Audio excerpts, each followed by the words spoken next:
Uy, ayaw ako palakpakan ni JM. Yun. Hello, hello, hello mga kanasyon. Magandang hapon po sa inyong lahat. Love is in the air dito sa Inklusyon. At sa loob po ng susunod na mga sandali ay mai-inlove kayo sa ating edisyon ngayon ng Inklusyon. At sasakupin namin ang inyong daigdig ng puro pagmamahal at pag-ibig ngayong araw na ito ng Valentine's Day dito po sa Inklusyon. Live mula dito sa provincial capital ng Batangas, ito po si DJ Ronnie. Kasama po ang matriarchal ng Inklusyon. Si Ma'am Celia. Magandang hapon po, Ma'am Celia. Good afternoon. Magandang hapon po sa inyong lahat. Oo, balik ka na ba sa Pilipinas? Oo. Parang inaantok ka, Ma'am Celia. Bakit? Masama lang ang boses ko. Nasasama naman ako. Akala ko inaantok ka. Anyway, kumusta? Kumusta ang iyong Valentine's Day, Ma'am Celia? Ano ba ang iyong mga Ganap? ano ba mga ganap mo pag Valentine's Day? Wala, dito lang kami sa bahay. Grabe naman, para kumakawala naman to, parang walang-wala naman. Ano ba yan? Oo. Dapat naman medyo excited ka din. Oo, 'di ba?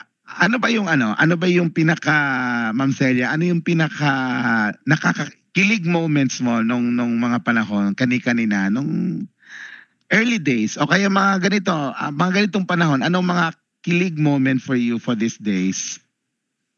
Oo. Well, syempre kung bata ka pa, excited ka pang mag-date. Ay, pero pagka gano'n, bakit siyempre hindi naman tumatanda ang pag-ibig, 'di ba? Ano usually yung mga tradisyon na gusto niyong binabalikan o meron bang mga habits na ginagawa? Meron bang gano'n? Well, pag may oras, pag may panahon at saka pag may pera, magpaplano kami ng lakad, pero kung hindi, Oo, 'di ba? Parang nag-iiba din naman talaga kasi, no? Halimbawa yung companionship of each other, parang okay na 'yon, 'di ba, Ma'am Cel? Hindi naman kailangang too Oo, much hindi kailangan extravaganza. Oo. Oo. Although Well, we set aside yung special time. Oo. And at yan ang episode natin today. Pag-uusapan natin yan pagmamahal kasi akala nila pag ganitong araw ng mga puso, yung mga may kapansanan o marami sa may kapansanan hindi na nag-iisip ng Valentine's Day. Hindi nila alam mas romantic ang persons with disabilities pagdating ng Valentine's Day. At yan ang papatunayan natin ngayong araw na ito sa pamagitan ng ating mga panauhin ngayong hapon. At ang ganda ng titulo, no? Sabi nga, Love Conquers All. Ano kaya yung mga pagsubok na naging pinagdaanan nila at napagtagumpayan nila? At ano yung mga pangkaraniwang buhay ng isang mag-asawang parehong may kapansanan? So, para malaman na natin at masimulan ang kilig moments for this afternoon, Ma'am Celia, would you please do the honors of introducing our guests for this afternoon? Okay, magandang hapon po sa inyong lahat. It's a pleasure to have this two people as our guest in our love station for Inklusyon. Yun pong una nating ipapakilala ay si Kate Marie Louise Catherine Servas Lambuson. Si Kate po ay may cerebral palsy at siya po ay isang wheelchair user. Meron po siyang degree in BS Psychology, and throughout her life, her passion has been to serve her fellow persons with disabilities. She works as part-time documenter at the City Disaster Risk Reduction Management of Iloilo City under the Person with Disability Project. And she also tutors foreign students to understand foreign languages. Very good. Meron daw po siyang ano po ba itong Hope? Is this an organization?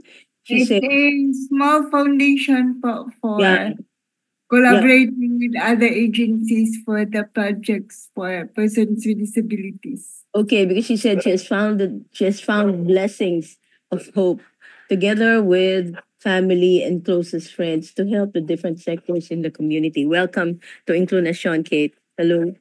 Thank you.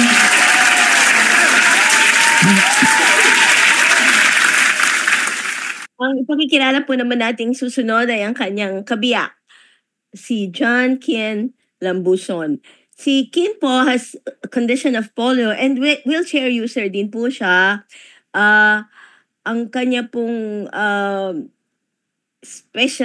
area of specialization ay athletics. Siya po ay dating Paralympic athlete in a handy marathon category. Ngunit meron din po siyang certificate in pastry and baking as well as urban gardening under TESDA. So, marami pong home skills si Kuya Kim. At present, he serves as part-time catechist in the parish and as livelihood trainer to persons with disabilities in their community. Hello, Mr. Kim. Hello po.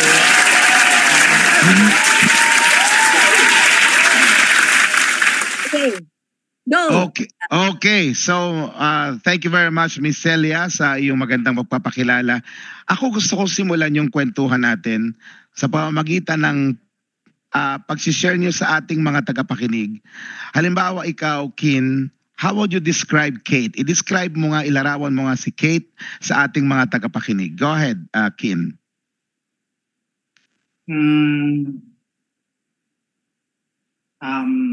Amazing. Yung kanyang para sa mga bulag, yung kanyang mga physical features, mahaba buhok niya, ano ba? Maputi ba siya? Paano? Pakilarawan mo sa amin si Kate. Medyo mahaba yung buhok niya, lampas ang katingin niya. May Okay. Akala ko nga maigsi, hindi ko nakikita, nakatali ba yan, Kay? Kasi medyo hindi pa katandaan ng yung itsura, kaya maigsi. Pakatandaan. Papunta na doon. Mahal mo talaga si Kate, ha? Okay. Ano pa? Say, go ahead, Kim. Describe. Ano tawag dito? Hindi mapakali. parang malapit na siya sa larawan na hindi tumitigil sa isang sulok, lalo na naka-electronic wheelchair. Oo, okay. Salamat, Kin. Talagang mahal mo siya at nailarawan mo ng ayos. Ikaw, gumanti ka, Kate, ilarawan mo naman si Kin sa ating mga tagapakinig. Go ahead, Kate. I think, si Kin kasi masyado siyang maraming, iniisip na gustong gawin. So, lahat ng pwedeng magawang skills, tinatry niya. But, Hindi. Teka muna. Yung physical features, ano ba itsura niya? Doon na po ako pupunta sa physically, maitim din siya kasi labas po kami ng labas. Nasa field po kami parate. Okay. And then, hindi siya masyado katabaan. For now, kasi siya po yung nagbubuhat sa akin mag-transfer from wheelchair to bed and vice versa. So, lahat po, siya po yung gumagalaw for me physically. Yun. Okay. All right. Thank you. Papalapit na po sa inyo yung buhok din niya. Aha. Ganon. Pareho na kaming kalbo, in other words. Pareho na kayo. Kunti na lang po. Okay, sige. Maraming salamat.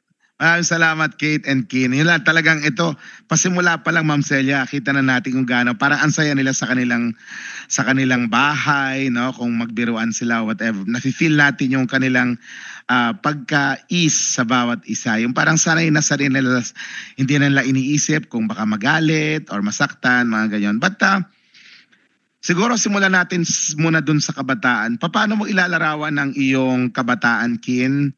Anong mga mahirap ba ang isang polio na pumapasok sa school? O paano ang kabataan mo? Pakikwentuhan mo kami ng konti. Ano bang kabataan ni Kin noong araw? Ang una siguro sa bahay ko bago ako pumasok nung nag-eskwela. Yung kabataan ko okay lang naman kahit may kapansanan. Okay rin naman ako sa mga kalaro ko. Minsan di maiwasan yung mga biruan nila sa akin na papuntang rason na parang na lang mapipikon. Oo. Pero doon pa rin. Tapos yun na nung nagsimula na akong pumasok sa sa pag-aaral ko, may mga classmate ko naging okay din sila kahit na may mga nagbibiro sa akin na sa aking kapansanan, pero nang hindi naman sila kumbaga below the belt. Pero kung may mga ibang siskilahan, kasi madalas akong ang biktima sa akin kung bully naman, hindi ko classmate, mga schoolmate lang. Pero okay din naman, madadala ko naman, mamamanage ko naman yung sarili ko. Yun nga, kung minsan, kung grabe na yung mga biro. Mga biro sa akin, yun. Oo. Parang napapasabak na ko, pinapatulan ko na. Napaaway ka rin noon, Kin. Napaaway ka rin. Napapaaway ako. Ang maganda lang sa akin, oo. Elementary, mas madalas pagsimula ng away sa akin yung sa wheelchair ko, yung yung inuupuan nila yung wheelchair ko, gusto nilang subukan yung wheelchair ko, kung minsan sinasabihan ko sila na wag ganyan, na baka masira yung wheelchair ko, diyan madalas.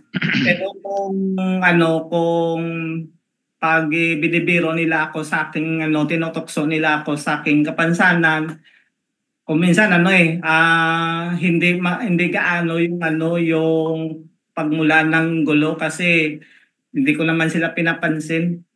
Okay. Pero at this point Ma'am Celia, siguro magandang Kim at saka Kate, magandang sabihin natin sa mga tao na yung wheelchair, yung baston, yun ay bahagi ng katawan ng isang may kapansanan, di ba? Kaya mas magrabe yung pagmula ng awa, nagiging rason yung wheelchair ko kasi kasi nung simula na ako nakagamit ng wheelchair, pinapaliwanag sa akin ng association kasi ang first wheelchair ko hanggang ngayon provided talaga ng sector. Tapos si mama din naman yung ina ko, excuse, napapaliwanag din sa akin na ang wheelchair na siya, malaking parte na siya ng katawan ko, kumbaga paa ko. So ingatan ko daw kasi pag masira, ayun na, nang katulad na din ng normal na tao na pagka napilayan ka, magka-injury yung paa mo, hindi na magiging normal yung lakad mo. Kaya yan. Very good. Malakas na pagmulan talaga yung wheelchair pag-aaway.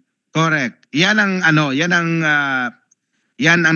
tinatawag ni Celia na embodiment, yung kumbaga talagang yung mga bagay na nakakatulong sa isang may kapansanan para siya'y umibo ng maayos o gumalaw ng maayos o mag-perform ng maayos, yan ay bahagi na ng katawan ng isang may kapansanan. So, hindi dapat yung mga walang kapansanan paglalaruan ng baston, paglalaruan ng wheelchair o sasandalan yung wheelchair, tutuunan yung wheelchair kasi sinisira natin yung bahagi ng katawan ng gumagamit ng nasabing assistive device, no? So, hindi yun dapat ginagawa ng mga walang kapansanan.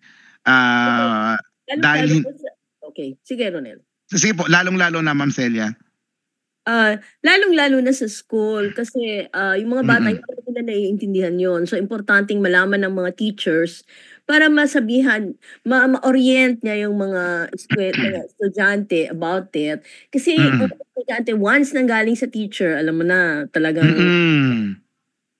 okay na yan, batas na yan sa kanila, hindi na nila yan talaga tututulan, wala nang, madali na nilang ma-imbibe. Kaya, importante na yung mga teachers yung nakakaalam, una. Yan. Yeah, okay. So, thank you very much, Kin. Mamaya, balik kami sa'yo. Kate, ikaw naman, kumusta yung kabataan mo bilang isang cerebral palsy, tapos wheelchair user? Kumusta? Pakilarawan mo sa amin yung kabataan mo. Yung childhood ko kasi is magkaiba compare kay Kim kasi with me kasi masyadong kung kay Kim tough love sa kanya, yung pagtulo ni na mama sa kanya is parang tinuluan talaga siya about life. With me naman is pampered kasi ako. And I grew up with my may lolo and lola. So, obviously, pag si lolo, si lola yung nag-care for the apos, kahit medyo spoiled, hindi pwedeng ma-feel ng pain, hindi pwedeng mahirapan. So, yun. Pero with bullying naman, hindi ko siya I think I don't experience any bullying kasi sa community namin dito sa amin is parang all the people here, kilala naman ako. Tapos okay naman yung treatment sa akin. Parang the usual kid na lumalaki din.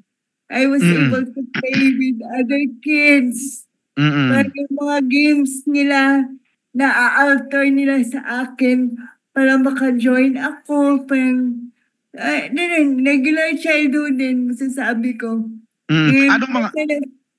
Anong mga bawal sa, pasensya na, hindi ko talaga alam. Ano ang mga bawal sa mga may cerebral palsy na yung bang bawal Depende po kasi sa severity ng cerebral palsy kasi merong severe cases na bedridden. May mga mild cases na nakakalakad pa naman, wheelchair user. With my case, yung left hand ko lang yung pwede kong magalaw to use for anything. So, nag-electronic wheelchair ako. So, I was able to go to school still in a regular school. So, hanggang college. Medyo paminsan-minsan mayroong mga taong nagwa-wonder paano ako nasa labas kasi I think nasa stigma pa rin tayo noon na pag naka-wheelchair ka or person with disability ka parang mahirap lumabas. Pero isang katotohanan, Kate, na hindi accessible, 'di ba? May mga hagdanan sa school. Yes, that's true. Anong ginagawa mo? How are you able to overcome those barriers? During those times, mga 80s, 90s, yung hindi pa uso yung mga ramps and all, binubuhat talaga ako ng family members. My cousins would let me go out with them sa malls. Tapos, ina-effort talaga nila na I know how to communicate with other people. Right. kahit simpleng mag-order sa fast food, na sige, ikaw yung magsabi ng o-orderin natin. Wow. Ikaw yung humingi ng ganun. So, parang I am a person with disability, yes, pero growing up kasi feeling ko parang wala lang siya.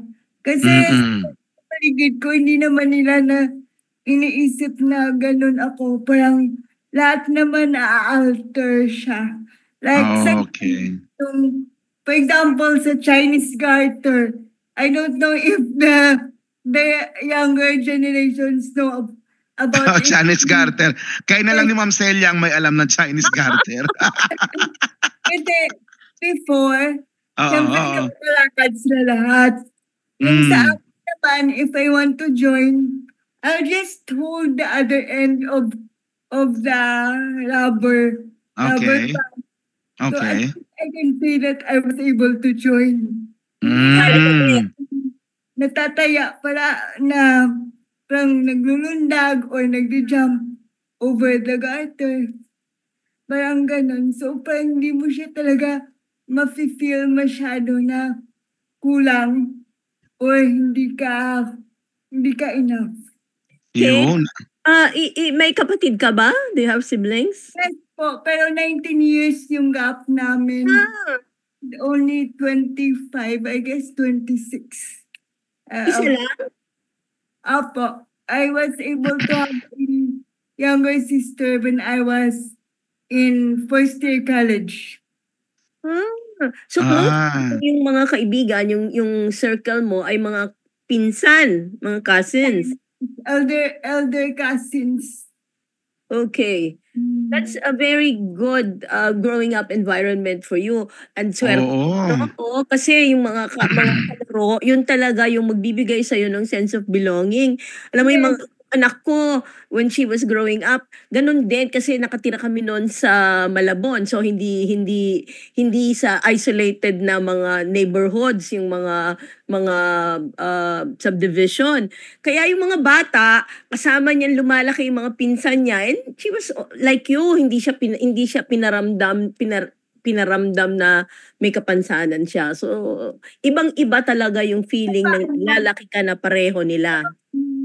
Pero just to clear things, they really tried to let me understand na meron akong disability.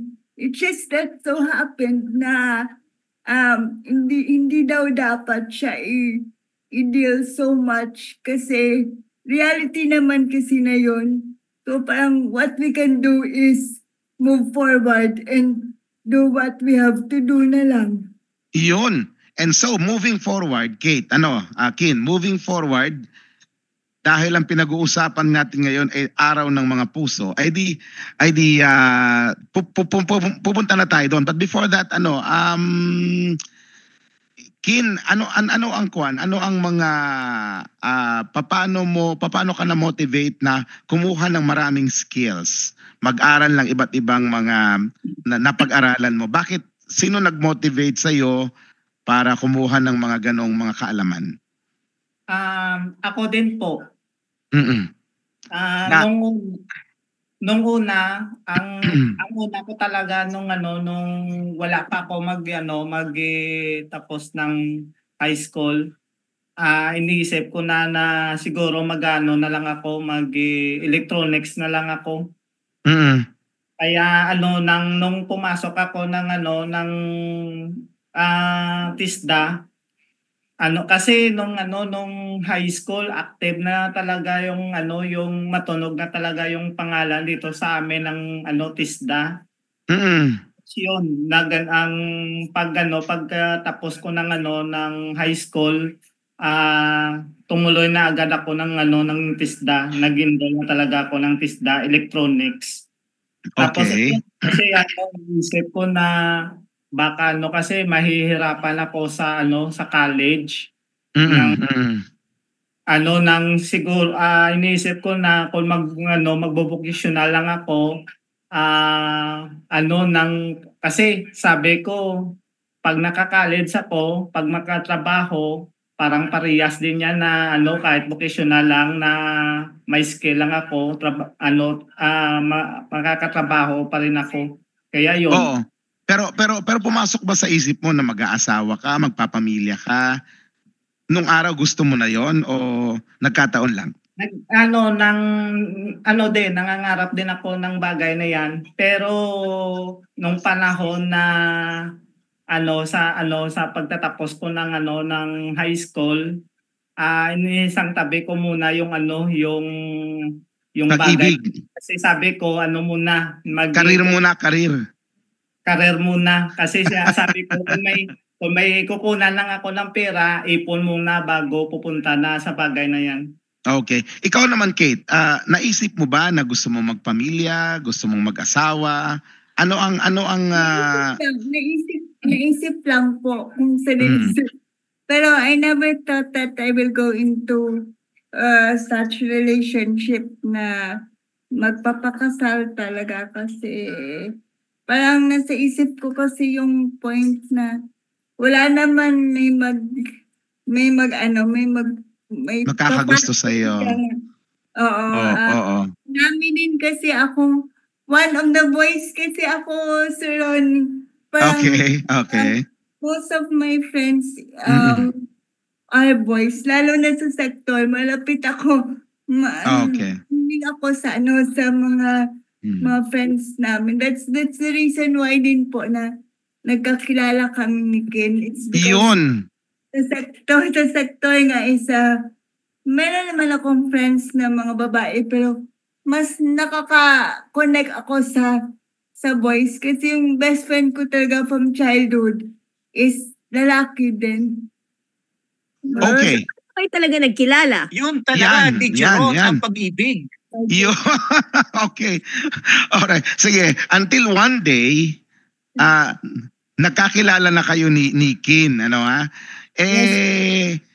anong naka-attract sa Kin kay Kate at bakit mo siya pinursu? Yan na naman tayo. Go ahead. Bakit? Ayaw mo nang balikan? Ayaw mo nang nagsisisi ka na ba? Teacher Ron. Go ahead, Kin. Go ahead. Siguro sa mga bagay, siguro kasi may isa sa mga bagay na nakaharang lang sa akin na sa pananaw ko, bale. Kasi nung nung pumasok sa sektor, kasi ang asosasyon na to, nauna ako. Tapos Diyan kayo nagkilala sa group. sa EDPI po. Association of Persons. EDPI. Kila Mario Abaygar. Kayo po. Opo. Oo. Medyo matagal na ako sa asosasyon, tapos nung pumasok siya, tapos kasi medyo napahanga lang kasi ako kasi pag nung pumasok siya, very active. Kasi, yan ang mga yan ang mga mahilig kong mga tao na very active sa mga advocacy ba, kung may mga advocacy, yun. Okay. Yun ang naka-attract sa kanya.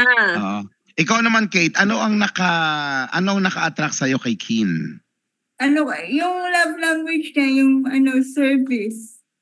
Service. Available, parati siyang if you need someone, parang nandyan lang siya parati. And siguro mas na-attract ako sa pagiging opposite namin dalawa because I learned so much from him in terms of life, na yung life in parang low-key. Kasi diba, I grew up in a family na pampered. Sheltered. Within naman kasi nalilearn ko sa kanya how to explore, how to get out from my shell.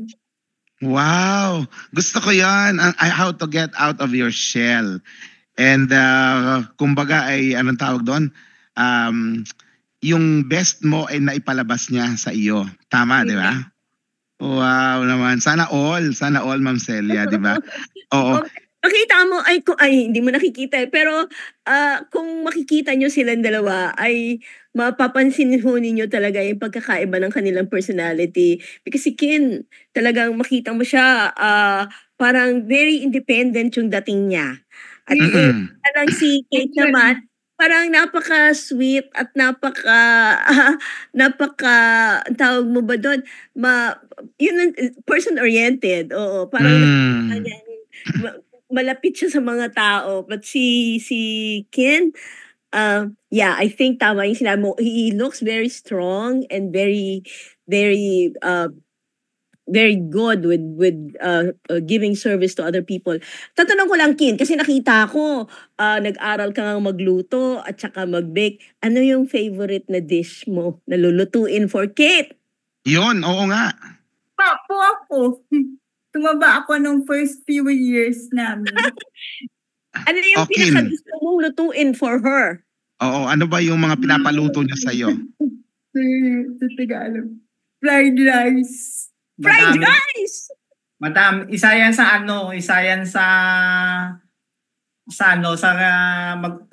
nagustuhan niya.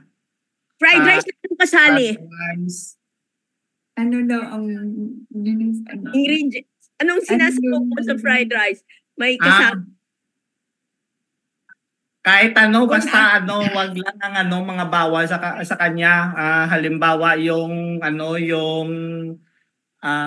daing na hipon. Wow, sarap yun. Sarap. Oo. Hihinga natin itong magluto. Oo nga, pwede. Kasi yung hipon, lalo na yung daing. Actually kasi, during our first few years, sir, ma'am, nag-independent living po kami.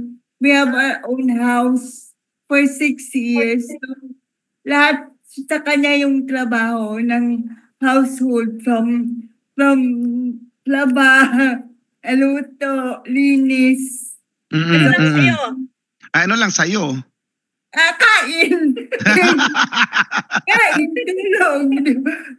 Nagtatrabaho kasi ako. I was going out every day sa NGO dati, sa Ulitin Parents. Sir Anil knows about it.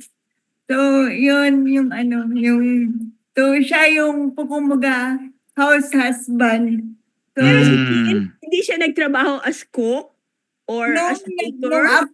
Nung after pandemic kasi, nag-decide po kami na hindi na po kukuha ng mag-take care sa akin ng mga personal. Yung paligo, yung palinis, nag-decide na siya na lang para less din yung budget and and walang may makakahawak sa akin kasi pandemic nga, 'di ba? So tama. Wow. Yung reason na nag-stick siya sa loob ng bahay. It's because of that.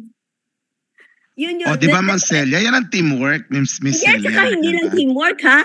Yan ay napakagandang pagpapakita ng pagmamahal. Yun, oo, di ba? Love at real essence. Teka muna, dahil napunta na kayo doon, napunta na tayo doon sa nung mag-asawa kayo at pinakita nyo sa bawat isa na talagang nagmamahalang kayo at sa inyong mga kamag-anak, paano tinanggap ng mga kamag-anak ninyo na kayo ay parehong may kapansanan at pinabayaan kayo o hinayaan kayo na mabuhay, na kayo lang at mag-determine ng inyong pang-araw-araw na ginagawa? Paano nyo na-convince yung mga kamag-anak nyo na kaya ninyo ang inyong buhay na papasukin? Convince-wise, Sir Rod. I think hindi naman namin talagang in-effort to convince kasi we were both raised to be independent in thinking and in making.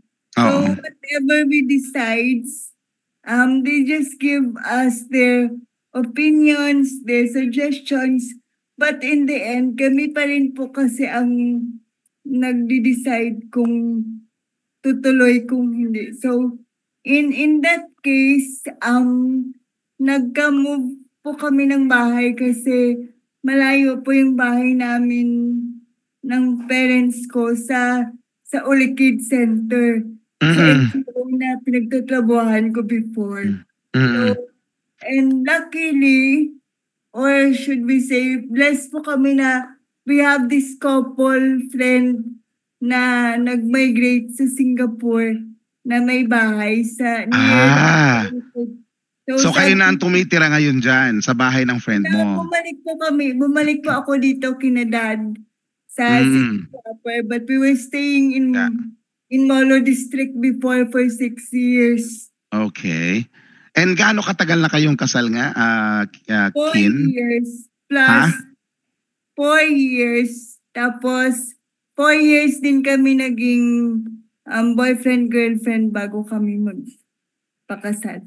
Hindi pa masyadong matagal, Ronel, ano? Kaya parang nasa honeymoon stage pa sila.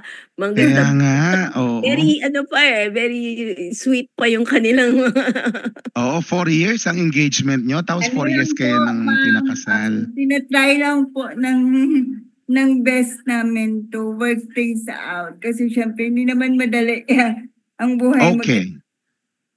Pag-usapan natin yung mahirap. Paano pag nag-aaway kayo? Halimbawa, Kate, inaway ka ni Kin. Paano yun? Siya ang gumagawa lahat for you. Paano ka nakikipagbate? Wala naman pong may magagawa kasi kailangan din pa rin niya akong ayusan, galawin, at asikasuhin. Parang we work things out na yung pag nasabi na lahat, sige, okay na. Wala nang... Yun. Nakakatuwa. Babatuin. Tapos sige, ayusan mo na ako pagkatapos yan, ha?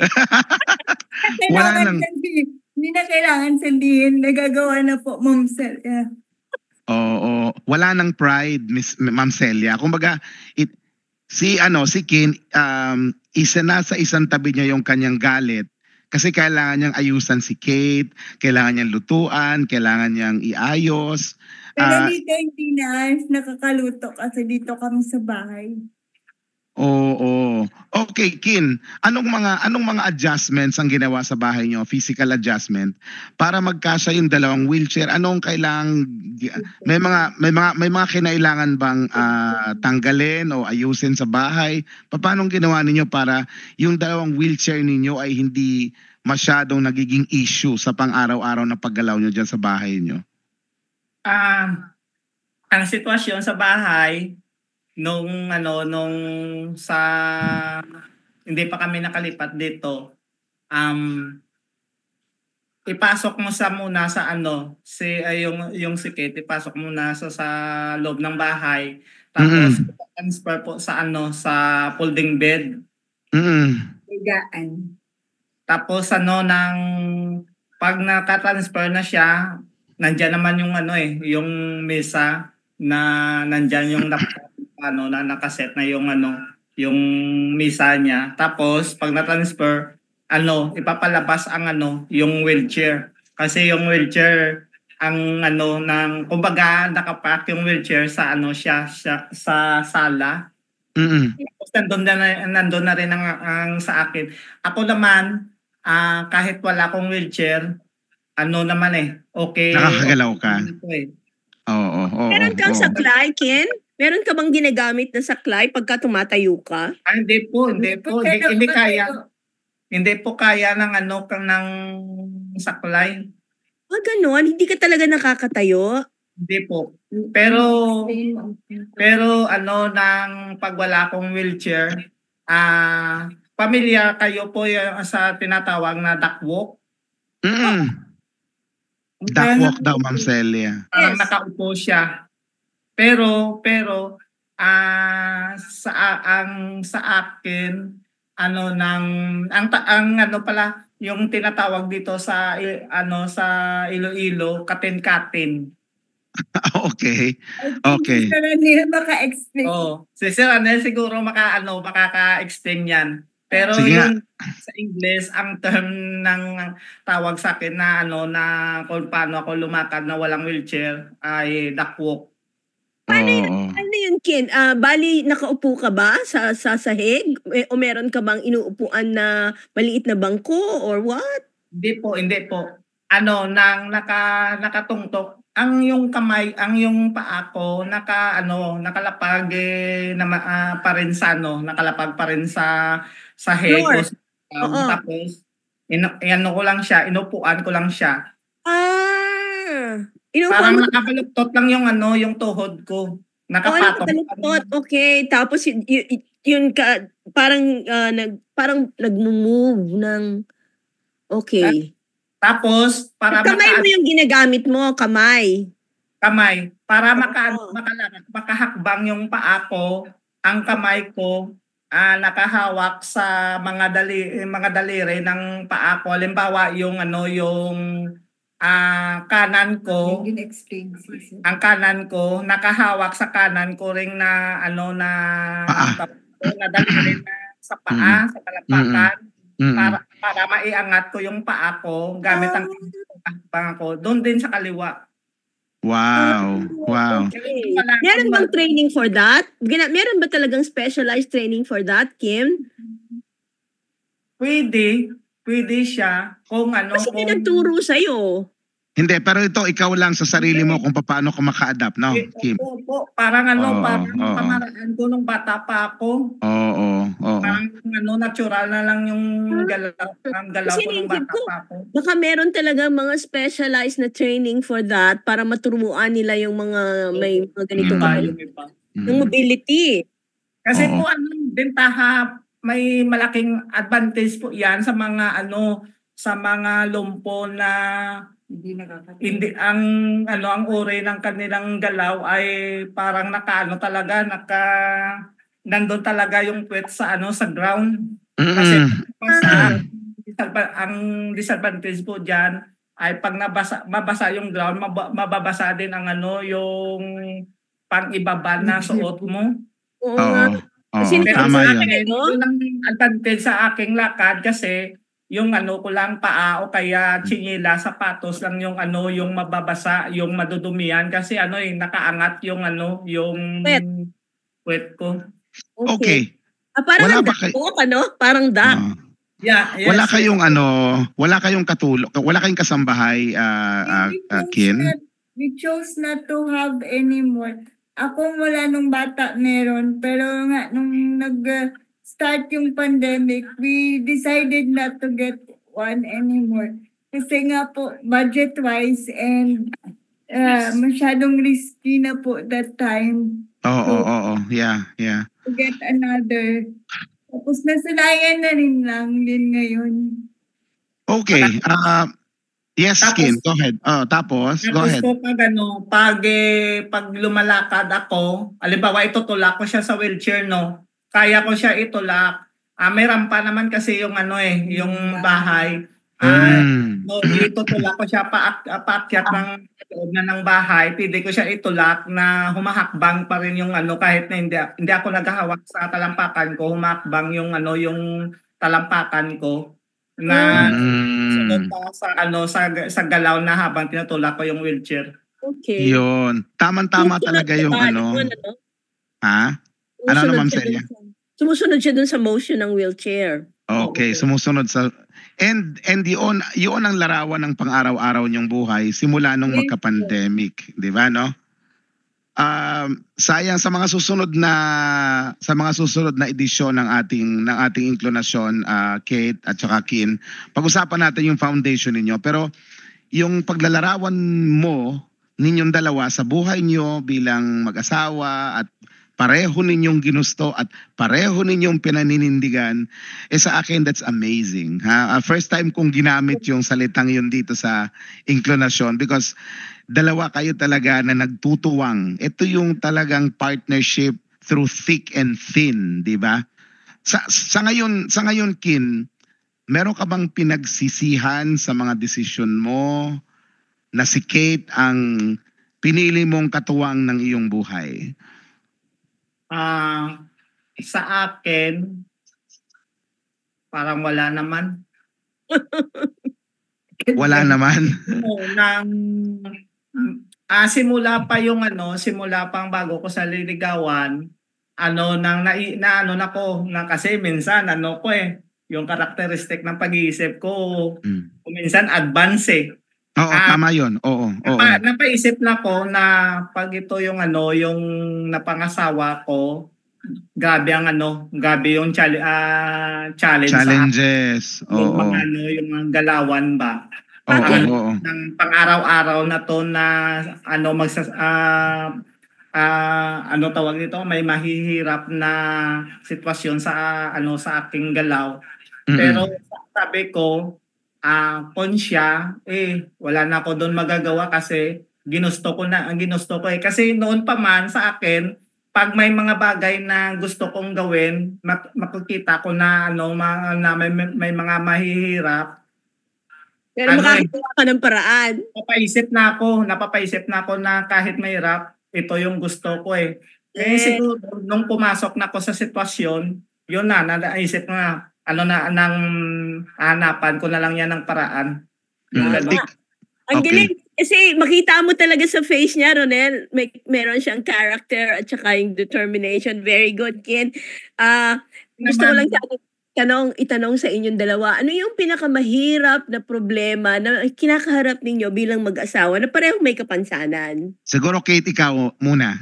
When I left my job sa NGO, nawalan po kami ng bread and butter. So, that's the reason why we went back here sa parents ko kasi we have to give up the house already. Kasi mahirap din i-maintain yung monthly dues.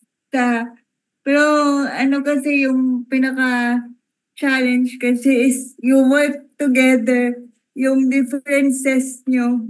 Ang iba kasi talaga yung personality naming dalawa.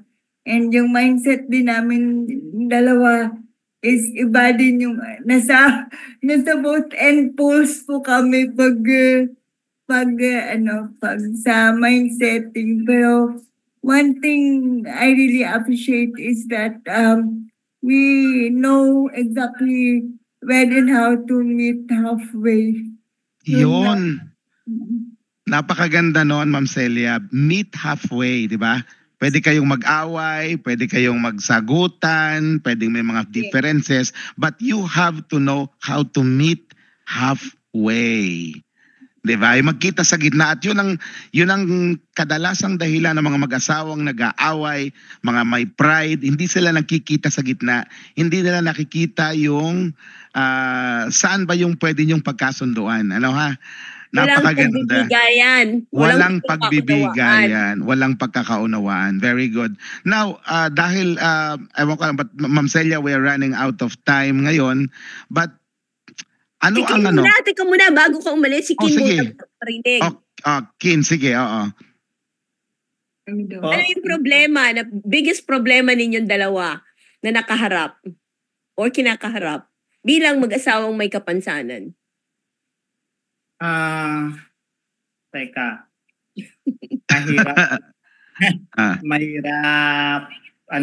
Mahirap na saan babanda. Bukod sa physical, kasi yung physical na-tackle mo na yan kanina eh. Siguro yung yun nga sinabi niya na nag-pandemic tapos nag-end yung kontrata niya sa tinatrabahuan niya tapos nahirapan na maghanap ng source of income ba. Kaya hanggang ngayon napaisip pa rin kami ako paano kung minsan binibiro ko siya sa tanong paano tayo nagka-survive nung panahon kasagsagan talaga ng pandemic. Paano tayo naka-survive? Kasi hindi namin alam kung saan ba ang yung pang-araw-araw mo na Yung ikabubuhay. Ikabubuhay mo, araw mo yung pagkain kung saan ang galing. So economic yung problem nila, no, Ronel? Pero Yes po, oo. nila ay ang laking tulong ng naibigay ng kanilang love for each other. Oo, at sinong nagsasabing hindi makakabuhay ang pag-ibig, pero sa kanilang dalawa napatunayan nila na of course may mga tumutulong, but the main driver, big players po talaga. Yes, oo. The main driver is their love and belief and trust to each other, di ba? Yes, God as well. Yes. Napakasarap, oo. At pagkaganyan, ng Diyos, syempre. oo, at pagkaganyan, hindi mahirap, hindi mabigat na tulungan sila. Kaya naman yung mga kamag-anak nila, yung mga kaibigan nila, talagang hindi nahihirapang mag-abot at magbigay ng tulong sa kanila. Tama ba yon, Kate? Hindi naman lahat masyado always kasi may mga sariling buhay din naman sila, Sir Ronnie. And then, syempre, we are grateful if there is anything for us. But we don't really expect so much. We really want to work things out on our own din sana. Yon. And that's another thing, Ma'am Celia, yung pananaw nila, yung attitude nila sa isa't isa, at saka yung pananaw nila sa kanilang responsibilidad na pinasok na dahil sila'y mag-asawa na, dapat humiwalay sila sa kanilang mga magulang at dapat sila ang mag-determine kung paano nila itataguyod ang kanilang buhay. And that's really very Yes, ang isa't isa.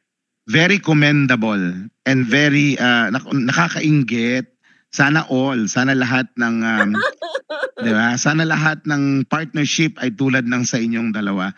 So bilang pagtatapos sa amin sa ating interview na to, napakarami nating gusto pa i-cover, but bago yung huling request namin, anong masasabi ninyo dun sa mga may kapansanan na mag-boyfriend, girlfriend pa lang o nagbabalak magpakasal? Ano yung message sa kanila? Dapat ba silang tumuloy o dapat paano? Ano ang mensahe nyo sa kanila na dapat nila ikonsidera sa kanilang balak na magpakasal or maging seryoso sa kanilang relasyon? Kate, ikaw, anong payo mo sa kababaihang may kapansanan, halimbawa? For me, hindi naman kasi lahat natin ma-expect yung ina-expect natin. Masyado kasi, ang marriage kasi hindi siya joke. Ika nga, totoo nga talaga, hindi siya joke. And hindi ka pwedeng basta pag ayaw mo na, sosoli mo na. Bye. You have to really work things out. Right.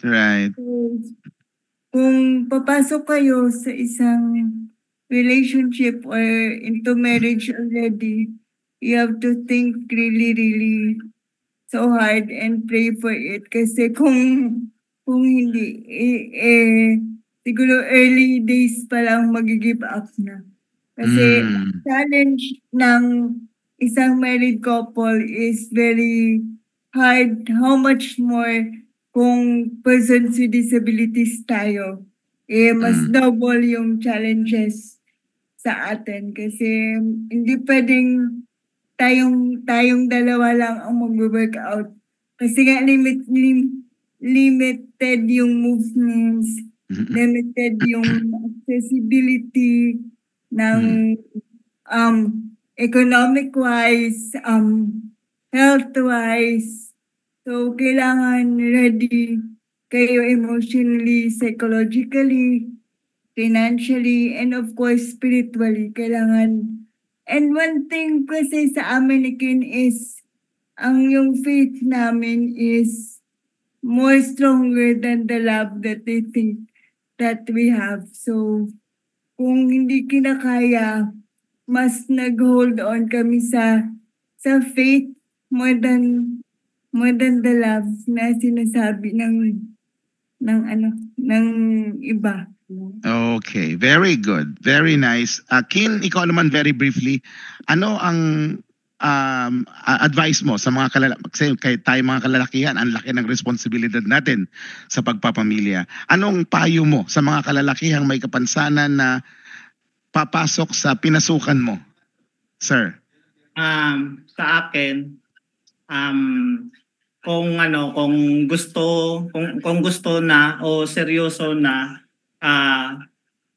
gawin mo, kahit na wag mong wag mo isipin mga tawag nito, mga problema, pero basta pag ang problema nandiyan lang naman eh. So siguraduhin siguraduhin na may option. Iyon. At saka sabi nga, kung gusto may paraan, kung ayaw maraming dahilan. Ano, Kin? Okay. Pero bago namin kayo bitawan, ano ang mensahe nyo sa bawat isa? Anong pangako nyo sa bawat isa na gusto nyong i-share sa amin? Pero habang iniisip nyo yan, magtinginan muna kayong dalawa. Meron lang babasahin si Ma'am Celia na isang balita at announcement. Go ahead, Ma'am Celia. Baka gusto mong basahin na yung balita at saka ilang mga paalala. Go ahead. Habang nag-iisip tong dalawang mahusay na couple natin this afternoon. Okay.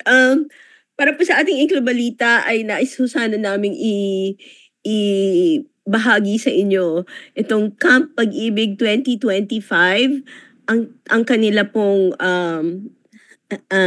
tawag ay ang inklusyon ay pag-ibig. Ito po ay sa February 16, 2025 sa linggo. Philippine Association for Intellectual Disabilities or PAFID Incorporated. Anong gagawin ba dito? Meron po silang mga programa at mga iba't ibang aktibidades para sa mga bata at ang kanilang mga pamilya. At mangyayari po ito sa Ninoy Aquino Parks and Wildlife Center Elliptical Road. Sa Quezon City yan. Po, February 16, Sunday. Anong oras kaya ito mag-uumpisa? Wala naman nakalagay dito. Pero anyway, namin kayo, dalhin nyo ang inyong mga anak. Ito po yung program highlights. Pakibalik mo nga ulit yung program highlights natin para malaman nila kung ano yung may expect. Meron pa palang parents forum. Meron din pong photo exhibit. Sports and games para po sa mga bata at siguro kasama rin ang kanilang mga magulang at sub-camp activities. Marami pa hong iba. Malalaman ho ninyo dyan pag makipag-ugnayan po kayo dito sa PAFID. Okay. Thank you very much. Ngayon, Kate and Kin, napaka-privilege namin this afternoon. Ano ang inyong mensahe sa bawat isa na gusto nyong ibahagi sa amin? Anong pangako nyo sa bawat isa sa harap ng mga taga-inklusyon? Ano ang inyong gustong ipangako sa bawat isa? Mauna ka siguro, Kin, kung okay lang sa'yo. Go ahead, sir. Okay. Pagpala ba? Sa akin siguro, kung hanggang dyan pa, hanggang makakaya at nandito na to, kasi sa aming dalawa hindi biro yung mga na-encounter na mga problema habang may hininga yon ng tawag dito, itutulak ko mo siya sa buhay. Itutulak ko, hahatakin ko pa. Yun. I love you naman dyan, Kin. I love you. Wow! Okay, salamat. Okay, ikaw naman, anong pangako mo kay Kin na pwede mong ibahagi sa mga taga-inklusyon? 2 words. Thank you and hang on. Wow. Thank you and hang on. Bakit siya dapat mag-hang on? Saan siya mag-hang on? Hindi lang naman yung challenges namin. Physically yung yung iniinda namin concern, but the community as a whole, kasi we are into one cause. Right. That's the reason why yung pag-describe namin sa isa't isa kanina is puro maitim kasi Lagi kayo nasa field. nag-field kami on our own. Nagkikipag tag dito, pumupunta sa grassroots talaga. Nag-i-engage. Of our fellow PWDs. So, Okay. that whoever wants to help. Anong tulong ang ginagawa ninyo, Kate? Nagpo-connect po kami ni Kin sa mga agencies kung anong kailangan. Like, for medical, for... Okay. Pero hindi kami, kasi wala kaming financial. So, yun lang sinasabi namin. We can help you with financial aspects, but we can connect you with other people who can help you. Yan. To organize. Right. And the most important thing of all, they can look for example, and the two of them are very good examples. At yun palagay ko ay more than enough, no, na maging inspirasyon at sandigan ng mga miyembro ninyo sa inyong samahan, yung ehemplong ipinakikita ninyong dalawa. Yun ay sobrang pwedeng panghawakan ng inyong membro. Kung ano man ang inyong serbisyong binibigay, bonus na lang yon. What's important is the example that the two of you are giving to the sector. Kin and Kate, maraming salamat sa inyo at wag kayo. Sir? Yes, please. Pwede po akong sana po i-allow po ninyo kami na tawag dito, i-advertise po yung page namin. Sige, please go ahead. Oo, go. Kasi ngayon kasi isa sa aktibo ako na may ginawa ko po ang na page ang advocacy na rin po ng PWD online. Okay. Yun ang nang nagba-vlog na rin po. Sa page na yan lahat po yun tungkol sa PWD, tungkol sa mga advocacy, lalong-lalo na po nang sana po makita po ng mga PWD po natin, tapos mga pamilya po nila, kasi napaka-helpful po itong yung mga content na ginagawa ko po, tungkol po to lahat sa PWD at tungkol din sa mga pamilya and people surrounding. Okay, ano pangalan ng page mo, sir? Sorry po. Ang Ken, K-I-N, apostrophe S, okay. Ability Advocacy. Bale, Ken's Ability Advocacy. Ken's Ability Advocacy. Yun po. Ano ba yan? Nasa Facebook ba yan? Facebook po. Facebook page. Okay. Ken's Ability Advocacy. Okay. All right. Very good. Good luck sa inyo, Kin at Kate. Ayan. Thank you, Miss Ina. That's the ito yung page. Yun. Ayan ang page. Yan. Okay. So, babasahin ko lang, ha? Sige, basa. Diyan nila makikita kung po yung duckwalk, kung yung kung paano ko lumalakad na walang wheelchair. Okay. Ang nakasulat dito. Ako gumagawa na walang wheelchair. Dali, Ken. Sige, basahin mo, Ma'am Celia. I always felt my greatest asset was not my physical ability, it was my mental ability. Oo nga naman. Tama yon. Tama. Very good. And Ken, good luck at kung ano may tutulong na inklinasyon sa advokasya. JM siguro, kahit once a month, twice a month, ipakita natin yung Facebook ni Ken para maraming matuto sa kanyang advokasya. So at saka pag meron kang gustong news na ibahagi, sasabihin mo lang sa amin, ipa-flash namin yan, Ken. Oo, kay Ina o kaya kay Ranil, tutulungan at makarating na sa amin. Okay?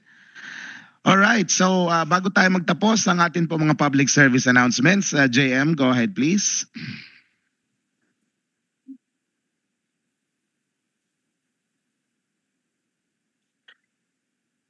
Ayan po ang ating mga public service. Ayan na po.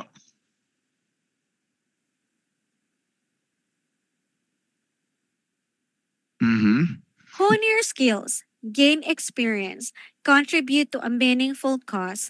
Incarnation is accepting interns and OJTs for our Facebook Live program dedicated to promoting the rights of persons with disability. Apply now and let's make a positive impact together. Send your application to incarnation@gmail.com. It's incarnation@gmail.com. INKLUNASYON@gmail.com and address it to Incarnation Core Group through our technical assistant, Joanna Marie David. May mga disability-related topics or issues pa ba kayo na gustong pag-usapan? Ano pang hinihintay ninyo? Makipag-ugnayan na sa Incarnation. Dahil sa Incarnation, laging may inklusyon. Ipadala ang inyong reaksyon, komento, rekomendasyon, or suhesyon sa aming email address incarnation@gmail.com incarnation@gmail.com INKLUNASYON@gmail.com and address it to our Incarnation Core Group through our Technical Director, Ina Figueroa. We would like to thank our sponsors and partners, CBM Global Disability Inclusion, Philippine Coalition United Nations Conventions on the Rights of Persons with Disabilities or PCUNCRPD, INET Philippines, Norfield Foundation, CISO, Philippine Partnership on Children with Disabilities or PPCWD,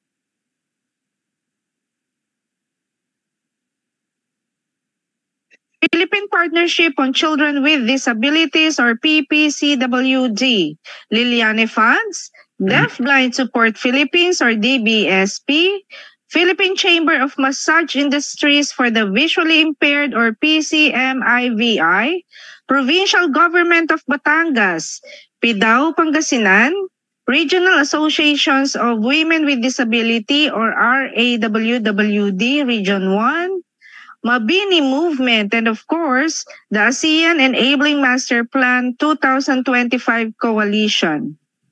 Thank you.